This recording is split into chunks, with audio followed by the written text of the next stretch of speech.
Tom, I want to, just for the sake of a tribute to Allan, I would like to tell my story of how I got to know him. Um, After 2002, the Salt Lake City Olympics, Cassie Campbell was on that team, and I left the coaching position and took over a job of scouting women's hockey and a full-time job at Hockey Canada. And I sort of kept in touch with the coaches, and I sort of took it upon myself to try to develop a curriculum that they would follow so there was some continuity and work with the provinces. So I was sort of divorced from the coaching staff and the team, but I was always concerned that coaches and the POE programs knew how the national team functioned and how it was trying to accomplish its goals. So in the course of that, in 2005, the national team was going to centralize. They get together every year for literally 8 months, more than that even, and it was in Prince Edward Island. And that's when I thought of Allan Andrews, because I found I knew he was there, and I told Cassie Campbell, I'm not going to PEI for the camp, Cassie, but do you know Allan Andrews? And she said, yeah, he was my dad's best man at their wedding. So that's how close they were. When you say it was like a stepdad, that's true. So I said, please say hello for me. And she said, of course. But how did I get to know Allan before that? It was like almost 30 years before that. I quit playing hockey, came to Calgary to teach, and I got involved with Hockey Alberta, just wanting to volunteer, doing the coaching programs, and Hockey Canada. And I got asked to do a skating presentation by Hockey Alberta. And I never knew anything about skating really, but I said, okay, I'll put one together. And I tried to research skating. So I went online and I got access to Andrews Hockey Growth in PEI. And he had a video. It was 3 parts on skating, 10 minutes on each part. The first part was on forward stride. The second part was on forward crossovers. And the third part was on backward stride. And honest to goodness, Tom, it was the best thing I ever seen. So I used it in my presentation. And at the end of it, it was a large audience. I think it might have been a Hockey Canada thing for high performance coaches. And here I am using his fundamental things, basically saying what was true at the time. Players really couldn't skate that well, even though there was an NHL. And Allan was teaching them the fundamentals like nobody else that I had ever seen. So I paid tribute to him, and I commented on his work and how important it was to get the right start at the right age. And that's what his school does. When you start in the beginning group, and he just does everything right. But anyway, I sent him an email. I congratulated him. We have never met. He replied and was so thankful that somebody at least had taken note of his work and appreciated it. And I really did, like as you would. It was something that coaches don't do. They don't break it down and teach those things at a youth level so that they can do things at a higher level. So over time, when Cassie went to the PEI centralization training camp, 6 weeks of hell, the girls get together and do fitness testing and team building and exercising during the week for 6 weeks. It's just so scientifically driven and organized. It's probably one of the reasons. Well, it is the reason our hockey players became athletes. They were just hockey players before that, but now they were athletes, and we appreciated what Olympic athletes have to do to compete. And we were starting to do that as players. So when the camp was over, Al said hello, and then he contacted me to come down and visit him in PEI. Invited my wife Carol and myself to stay at his house, and he did that 3 different times. I went to his camp. One of those times you ran into me. I just observed. I walk around. I didn't do any honest work, but I did do parent talks at the beginning of the season, the school. And I want to share one unique thing that Allan did that really impressed me. After the talks and the introduction and sort of the overview what the camp was about, Allan had hundreds of books laid out on a stage that people could take to read for free, on the condition they pass it on to somebody. And that's a ritual of his. So his idea of, being educated and reading and learning is foundation of what he does. And it was all about teaching, learning, growing, whether it was his hockey school or not. But something people don't know is he did go to university and got a phys ed degree, played hockey on the university team.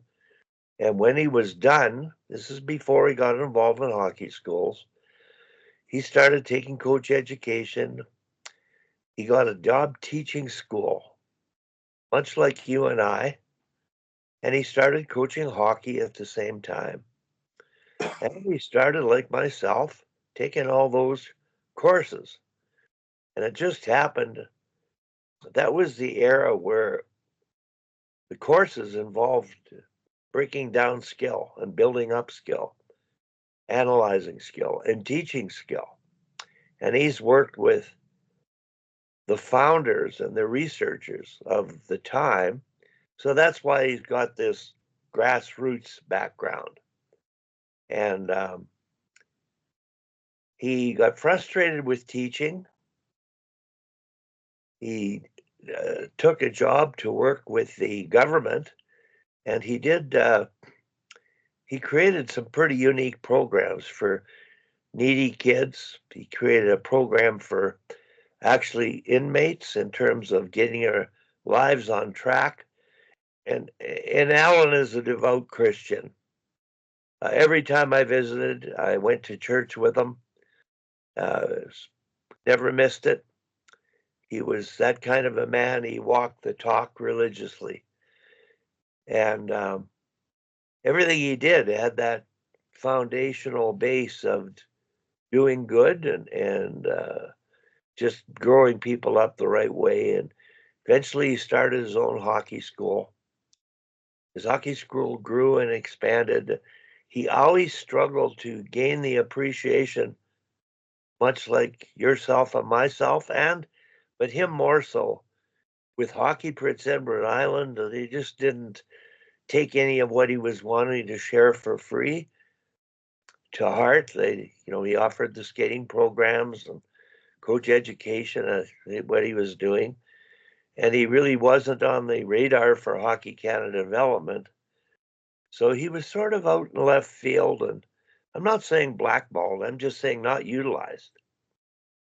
He just wasn't appreciated, much like yourself.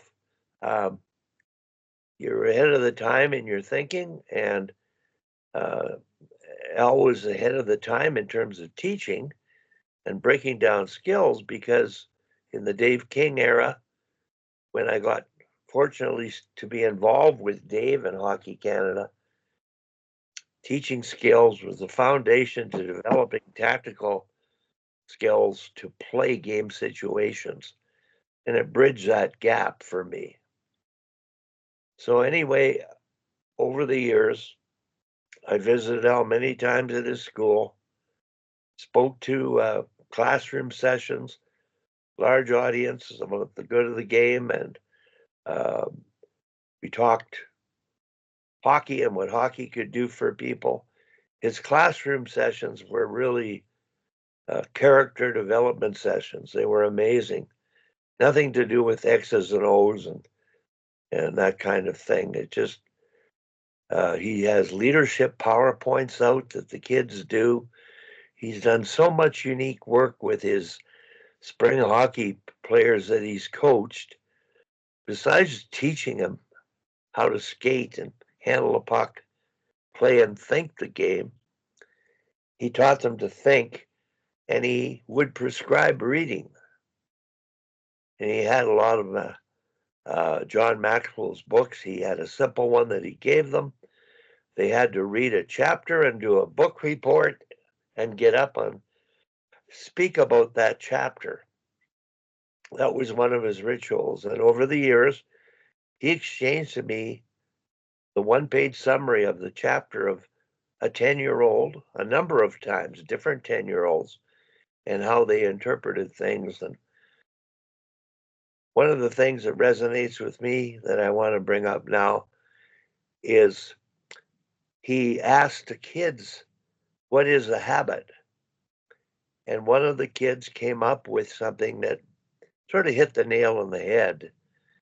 It's something that you do that you just can't stop doing. And wow, so a hockey player's habit of turning their back on the puck or having their stick off the ice or not stopping in front of the net. You got to change that habit. And he carried that habit into life. Like, what are you doing in terms of chores at home? And everything you want to do is build and develop good habits. So, the day of his passing, he phoned me. Pardon me, I phoned him. I call him a couple times a week just to chat. He sounded very good to me. He wasn't well in the sense that he couldn't carry a long conversation and he would have to cut it short. But on the day I called him, which was, I think, 3 days ago, I called him because a lady, Mrs. Darla Thomas, was with her daughter visiting Scott Rivet, coming to Calgary on a recruiting trip. And I called him to say, look, I've got a text from her. I'm going to meet up with her. We're going to have lunch. And he literally breathed a sigh of relief because he felt it was so important to meet her. So yesterday I had lunch with the two, and it was amazing. Being from Saskatchewan, we sort of say those farmers and the Islanders are the same. They're grounded. They're hardworking, trustworthy, respectful people. And that was just part of the way we conversed for a good couple hours having lunch. And at the end of it, Scott Rivet popped in. He was taking her over to see the strength trainer, and she's doing a tour of the school, actually going on the ice for an ice session. The girls are in town training, and it was just a great evening. So last night I exchanged email or texts. I was thinking of going out to PEI for the funeral, but I just don't feel well enough to make that long trip, and my walking to get in the airport and to and from where you ever have to go is going to be a bit of a challenge, let alone the overall health of the thing. But I just wanted to get that story, so it's on record. And